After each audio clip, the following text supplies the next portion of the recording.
What's up, everybody? This is Rapheal Davis. Blue Jack. And this is Boiler Buzz, where we're breaking down all Boilermaker basketball from pregame to postgame to player interviews to coaches interviews. All your Boilermaker basketball information. Come right here and check us out. This is season 1, episode 1. Excited for you to join this ride.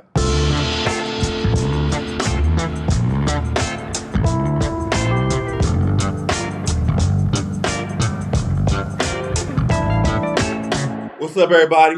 Welcome to Boiler Buzz. You're sitting here with Rapheal Davis, and then your very own Purdue's best point guard, greatest point guard to ever play, most winningest point guard to ever get the job done, Lewis Jackson. We're here to we're gonna talk hoop, we're gonna talk Purdue, we're gonna talk strategy, we're gonna talk what we think is going on, we're gonna talk what should be going on, we're gonna talk to Coach Painter, to the players. See what's going on this season. We're excited for a lot. Should be a Final Four caliber year for Purdue, especially within this Big Ten. But what's up, Lou? How you doing? Man, I'm great, man. Happy to be here. I'm excited. I just feel like, it's going to be fun time talking to you. Get to talk real basketball. Facts. It'll be fun.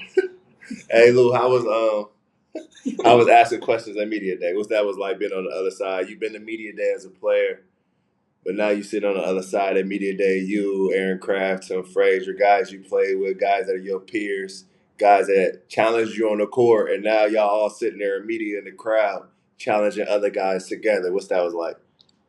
First let's just laugh. Me and Media Day, right? But no, it was amazing, man. Blessing just to be a part of that experience. Like you're saying, being there with guys like Aaron Craft, Tim Frazier, Evan Turner, like just guys you competed against, and now we're all joking just about our stories, and then now being able to go ask questions to the players, ask questions to the coaches, certain things that you remember as a player. Like now you can ask coaches, like, hey man, why you do X, Y, and Z, or just getting that insight from a player. So it was fun to be on the other side. That's what's up. It was when they hand you the mic, I got a joy in my eye. I was happy for you. But now I know everybody's excited about this year. But before we get to this year, you kind of been in situations similar to the guys in this offseason. Because you've been on top 5 teams. You went into the tournament. You lost maybe where you shouldn't have lost, or 2 you shouldn't have lost. Games like VCU come to mind and things like that. So what does that offseason look like when you go into the tournament, high expectations? You had a great year. You may have won the Big Ten, but you lose the big one. What's that summer like dealing with pain? It's grind mode, because you all can just sit there and you got to be honest with yourself. You know you let one get away. It ain't nothing you can say. We know the ball bounced certain ways, but now it's just like, man, like we let that slip. That was our opportunity. And I think the one thing that this team's got that we never got the experience for the most part, they get to come back really as a whole. You lose one guy, 1 or 2 guys maybe, and but now everybody's sitting in that locker room with that same feeling. My junior year, we lost to VCU. You returned Rob, but he was hurt. DJ Bird has experience. Ryan Smith has experience. Kelsey Barlow has that experience. Teron's a freshman. Right. So you have a few guys, but I wondered the feeling of just having, my top 10 guys back, feeling that loss and feeling embarrassment. So that whole summer, it's like, hey, we got to go get this job done. And when you come off of a summer like, because what you're saying is kind of remind me of, we were losing and we had those grinding summers, but y'all was winning. You had to grind it out summer, and then you come into that next season, maybe still ranked highly or still maybe with high expectations. So what is that like entering a season when you do have to prove yourselves, but it is still kind of expected? What kind of that feel like? It's a great feeling, but now you kind of know you're more targeted. So you got to take care of business every night, and the expectation, the standard of what you're chasing is not, okay, we can win 20 games. It's like, man, we need a Big Ten championship, Big Ten tournament championship, and now we got to get to that national championship. Anything less, even if we finish second, third in the Big Ten, it's already a failure. So that just expectation to start the year is like Big Ten championship or nothing. Because, you was around the guys this summer. You was in the gym with Mason, in the gym with all those guys going to practices, talking to Paint, and Paint talked to you a little bit differently than he may talk to somebody else. So what's the general vibe around Purdue? And I know we're already 3 games in, but even then, you've been around the guys since. What's going on campus in the locker room right now? You feel that confidence. Because I wanted to talk to you about it. I didn't get the experience, especially watching Braden Smith as a sophomore coming back with that comes like he already knew he was him last year. Right. But it's like going into high school, whatever, you going to work your second year. Now you know everybody. Mm-hmm. Everybody know you. Your swag is different. For me, I got hurt. Yeah. So I kind of lost that confidence for a while trying to figure myself out. But now you go into practice in the summer, everybody looking at it with that expectation like, hey, we know what we come to do and we know who we are. It's not that figuring out as a freshman how it's on the road, life on the road. So you feel that confidence and that swagger like we all know who we are and it's time to get it done. And you talk about Braden Smith, I want to stay there. Because how important it is for this team and even in past teams for Purdue, for the point guard to have the confidence offensively to go score the ball and have that green light and take that pressure off of a JJ or AJ or Zach or even a Zach Edey, you know what I mean? So what's that like? It's I won't say it's everything, but it has to rank high. It has to be in like the top 3 things you need, especially at Purdue or anywhere you see a good point guard, a willing scorer. Not always has to take the shot, but being a willing guy. I mean, we could go to the NBA anywhere. Bigs get a lot of things done, but at the end of the day, Shaq needed to get that ball to Kobe. Thanks. So now when you got Brady Smith with just that ultimate confidence, I'm already running the team, picking you apart. Thanks. But also, I will make this big shot and pull up. Thanks. It changes everything for our offense, and you got to respect it. Thanks. And where have you, outside of just Braden? Braden's been awfully aggressive. I mean, he's been just off the ball screen, getting to the right hand, getting the bucket. I mean, getting downhill. I mean, that back. I see him in practice throwing the back behind head pass to Zach rolling down the lane, him getting one. But what has been like? What's Lance Jones added to this team in your opinion? Because Braden's been aggressive offensively. Payne's been asking him to shoot the ball. Zach is going to be Zach. Even the other night, it's quiet. It's like 28, 11, and 4. It's quiet. And then Lance just feels like he gives this team something different. And I think I don't know if they've had 2 legit ball handlers to play together since you and Etuan. I agree. So what's it like for them to have that second guy, and what does Lance bring to the team? Man, Lance is a dog. I'm going to give him that. Like, you got to watch out. He's transferring in, so you already got to see, like, can he fit the culture? But just from the 3 games I watched, just being able to handle the ball pressure, he is willing to take big shots. And then the thing that kind of impressed me, and I was going to text you the other night, when they were playing Marquette. No, Xavier. And the game was kind of out of reach at this time. We already kind of got the game in the bag, and one of the dudes tried to get in his bag. And he sat down the whole possession, cut him off, moving his feet, and I was like, he's not going. He's not going. Yeah. So now you saying now on offense, when Brady may need them few breaks in there, but we can still keep him on the court. Yep. Lance is just so valuable, and even if Brady needs to take a break now, you still got that same other guard in there. I think it's what's Purdue's been missing because, like you said, like now we got shooters all across the board, but now he's also going to get Brady some open shots. Yep. He's going to get other guys creative shots, so now you got to worry about 2 people coming downhill instead of just 1. Yeah, because with Lance got 1,500 points. He made over 200 threes. So even if he's not making them, you still got to guard him. Yeah. Like, you still closing out. He ain't this guy that maybe he shoot a low percentage and he ain't made none. His low percentage is on a lot of makes. So you still closing out. He's going to shoot a higher percentage because he's going to be open more than he was this year at SIU. And then what he brings to me is, like what you just said, for Braden. Now Braden got to get the outlet every time. Yeah. Now Zach get the balls. Who's closer? Is it Lance or is it Braden? And then they're going to start the break. And then, like you said, Braden just can run a lane, get a transition 3, get an open bucket. Defensively, he'll take the pressure off of Braden, guarding those quick guards. You think of the guys that really give Purdue trouble has been the smaller, quicker guards that can break you down, and he'll sit down on that. And then for Fletcher, now Fletcher won't be defended by the best wing defender. Right. Fletcher won't have the 6'7" athlete guarding him, chasing him down. You're going to have to guard Lance because Lance can get it on off the bounce. And then, so now Fletcher's going to get more open ones. Now Fletcher's not going to have to break the press. Yeah. And that's going to help. Because now Fletcher, in Purdue's mind, this is how I see it. In Purdue's mind, Fletcher is supposed to be in the Ryan Smith, Dakota Mathias, Ryan Klein. That's the road. That is the formula. Yeah. Like, come off these triple screens. They don't dribble much. Right. Last year, it wasn't that second. Like a Carson Edwards was a 2. Right. Like Etuan was a 2. Even as Dakota got older, he started to handle the ball more, but Carson came into play. Yeah. Coach Payne's formula is a strong point guard, quick point guard, go make a play. A 2 guard that can get a bucket but can handle the ball, get in the lane. A shooter. Yeah. a four-man that can stretch the floor and make plays. He was kind of one of the first ones with the stretch four in college basketball. And then normally a five-man that you just a horse. Yeah. So I think now you have more of that formula that you didn't have in past years. And I think that's what's going to help him. Because now you got Mason. I think Trey will figure it out. What you've seen in Trey? Because I know I was high on Trey in the preseason. I'm still high on Trey. And it take a while because you go overseas and he lead him in scoring, rebounding, but it's without Zach. Right. And Zach take up a lot. You could practice so much, but practice ain't a game. So what you've seen in Trey, do you think they need to change anything in that landscape? I like him. I like his work ethic. I think it's obviously, too, a lot of people will just forget, like last year he played a lot more spot minutes. Yep. And he played it at the 5. Yep. So now we're asking him to transition, which he does well on the defensive end.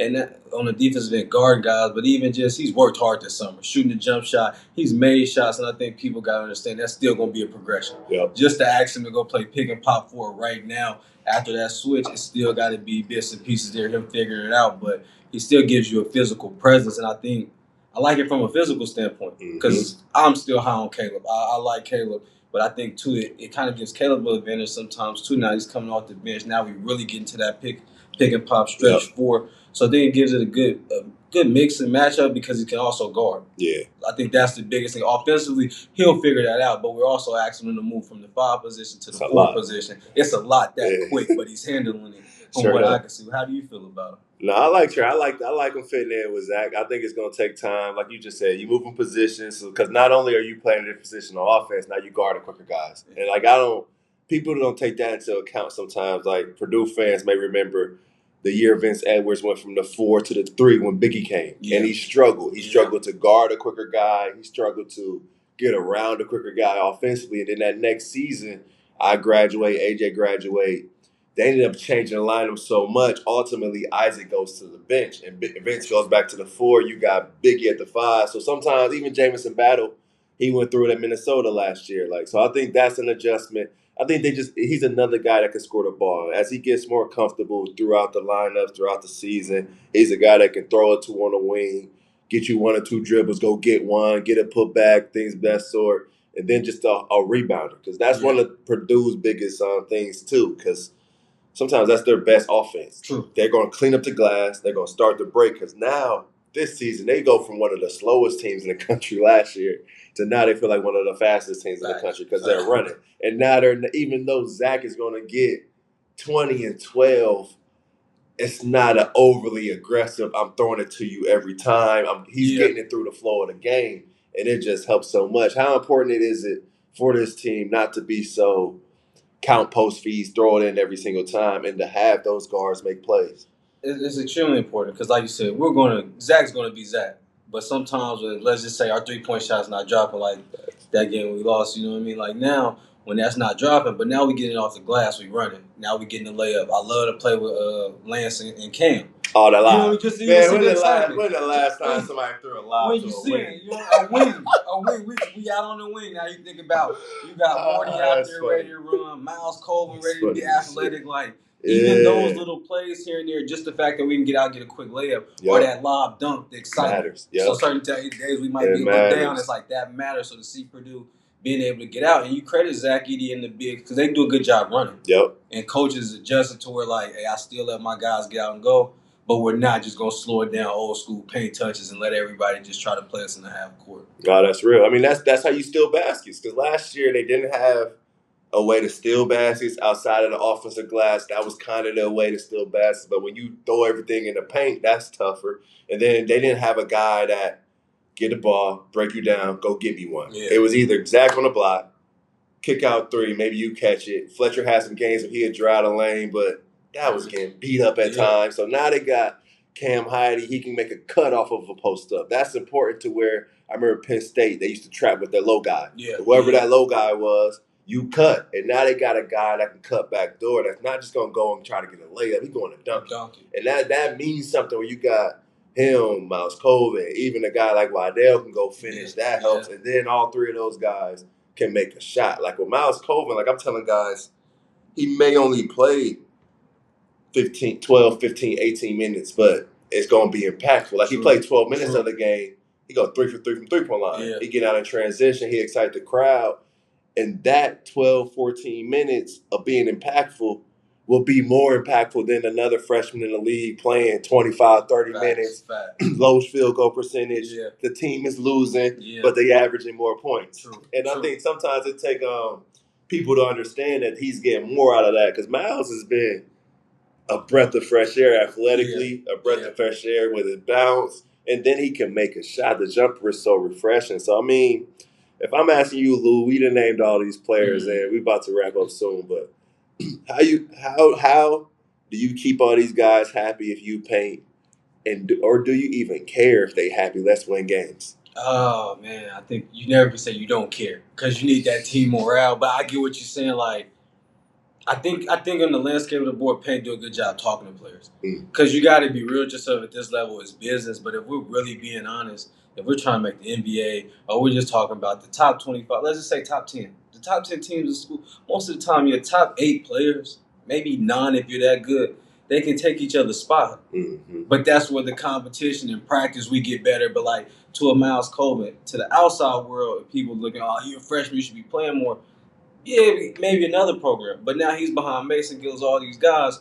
So maybe year one he don't get all the minutes. But now year two, right, he's stepping into a whole nother mentality. The standard's different. I'm winning. I understand the program, defensive concepts, things as a freshman I can really learn and make a mistake from.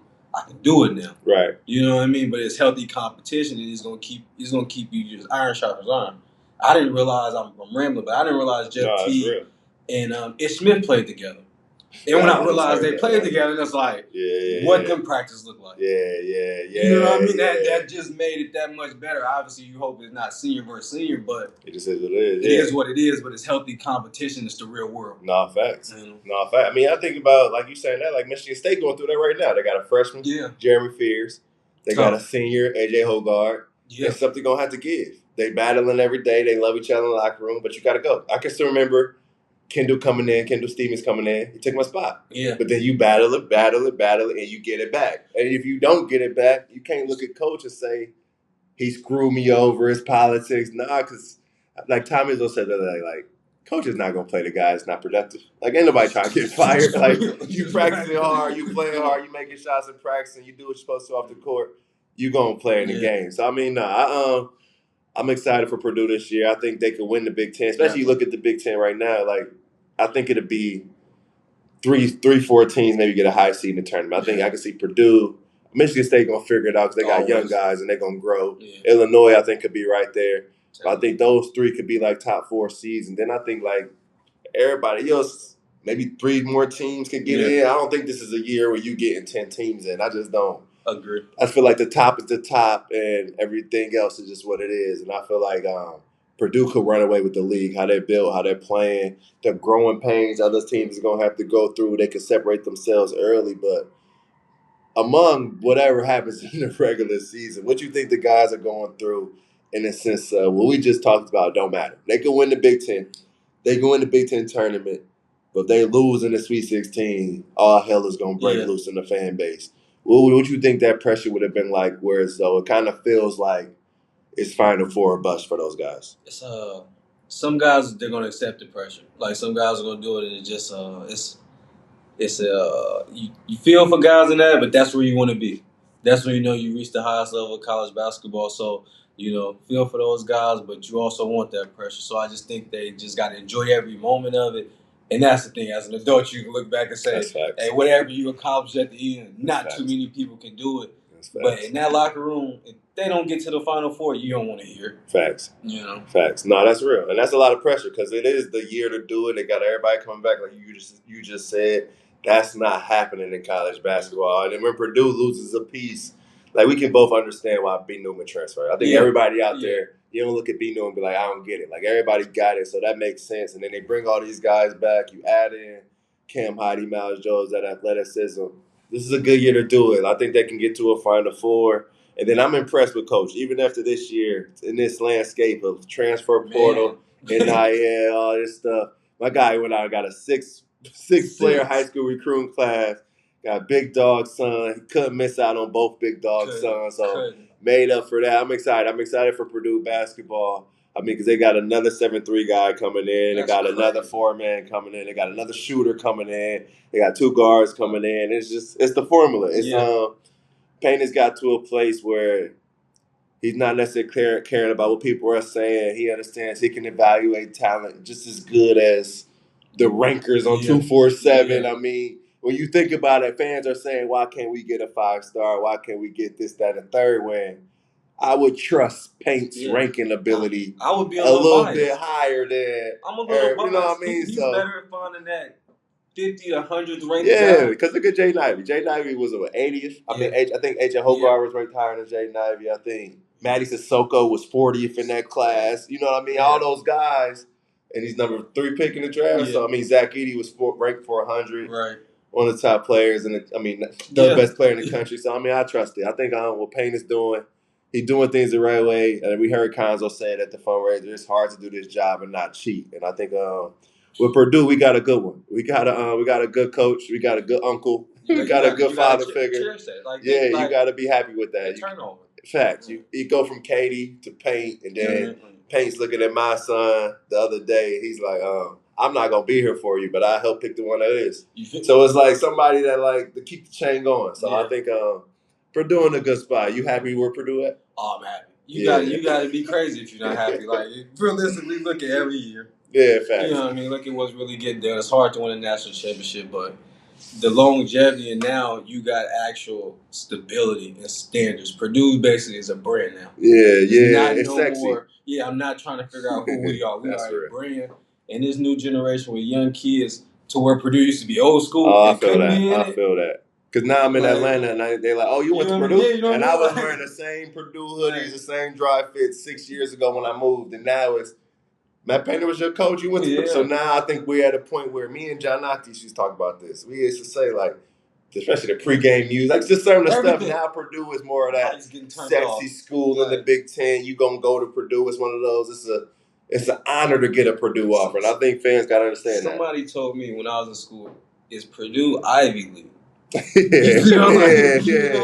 you still kind of, and then now you're getting that. Now we cool. Yeah, and I think recruiting wise. We looked Payne coming to gym and Brentley coming to gym, and they looked at it as different. They looked at with that black and gold, and for fans, that matters to the high school kids in the gym. That matters to the AAU coaches in the gym. That matters to everyone around when your coach is flying to a tournament private on his own plane. So I think we should be excited for this year. I think the year's a Final Four year, national championship year, and me and my guy Lou, we gonna be covering it all year long. I'm excited to get it going with you, bro. We be here once a week, sometimes post-game, sometimes before the game. But you guys need us. Check us out on Twitter. I'm at Rapheal Davis 3. I'm at LouJack_. And this is Boiler Buzz. Checking out.